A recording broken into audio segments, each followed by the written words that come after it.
Welcome back to the channel, Warhammer Man Studios. I'm Warhammer Man, and today we're taking a look at Necromunda. Warhammer Preview Online. House Cowdor takes a stroll through the Ash Wastes. Very, very cool. So we've been looking forward to seeing the next reveal here.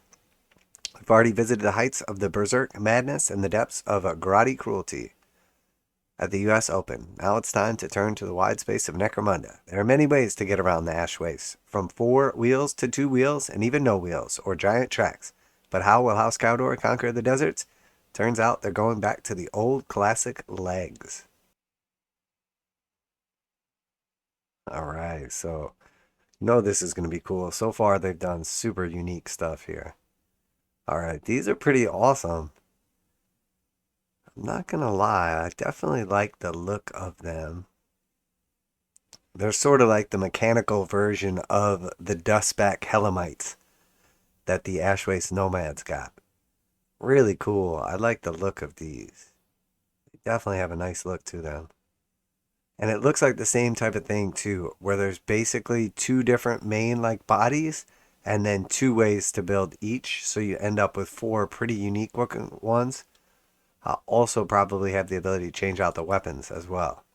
House Cowdor dreams of emulating great heroes from Imperial legends and the holy war machines of their armies, such as the Warhound Titan, Imperial Knights, or Astra Militarum Sentinel. Unfortunately, these noble engines are a bit harder to manufacture when you don't have a forgeworld on hand, and all of your building materials come from a garbage heap. So yeah, I guess that's definitely a little bit of a drawback.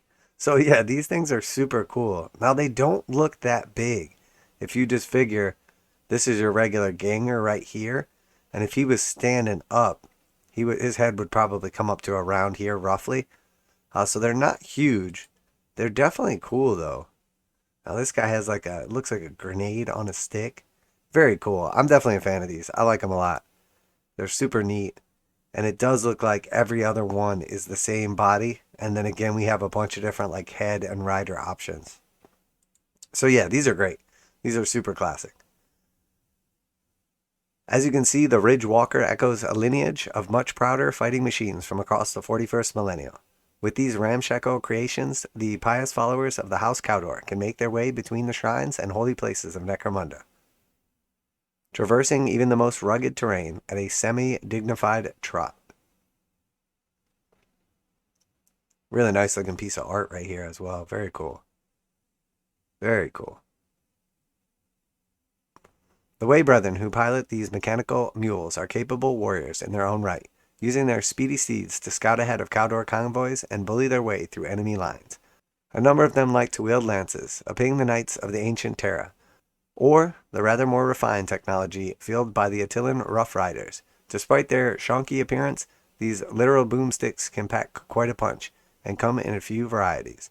So very cool, and again, echoing what we have been discussing recently, where GW basically just takes a functioning cookie cutter and essentially just applies it to the various games.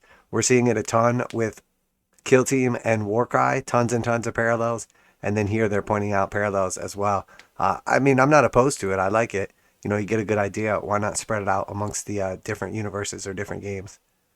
Alright, so here we have the stats for when it is primed and then after it is spent. So it is a one-time use, but then the weapon still remains.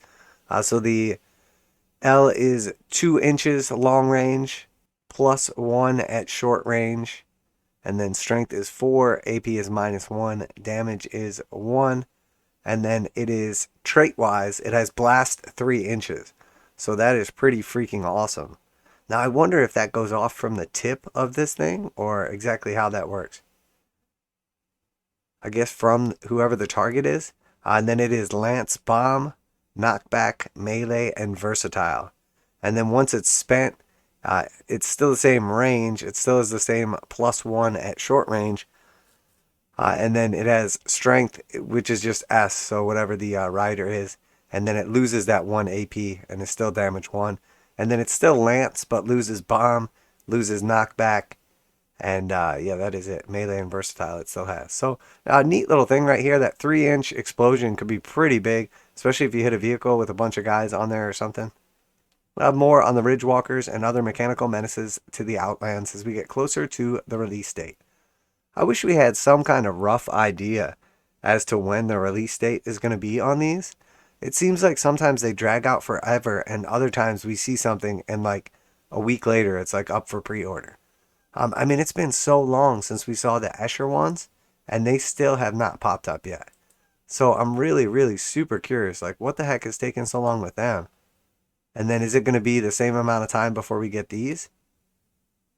Very interesting. I would have preferred they put those out like in pairs, so we could have already had like a bunch by now. Let's jump over and take a look at that actually. All right, so take a spin on the Escher Cutter, a lightning fast jet bike for when the floor really is lava. So this is from August 15th. So it's over 3 months since we first saw these, and they are still not out. They're not up for pre-order or anything. So we have no idea how much longer these are going to be, but I'm assuming they got to be getting close here. So interesting. Yeah, it's been about 3 months for these. So I don't know. I'm not sure how many more releases we're going to see before the end of the year. So these may just be coming out early 2023. We shall see, but definitely interesting. They have not said anything about it or anything, and it's been a while since we saw one of these. Now, we did recently see the Necromunda releases, and then we saw the preview for the new like crawler land train deal, but no dates or anything on that stuff either. And there was the Promethean storage tanks that just came out. So yeah, I don't know. I doubt we're gonna get anything new before the end of the year on Necromunda.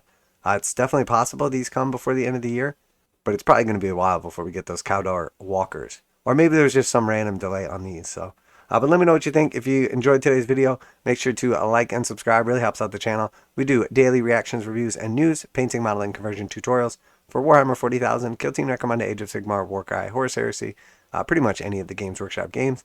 That's it for today. Warhammer Man Studios. I'm Warhammer Man, and I'm out of here.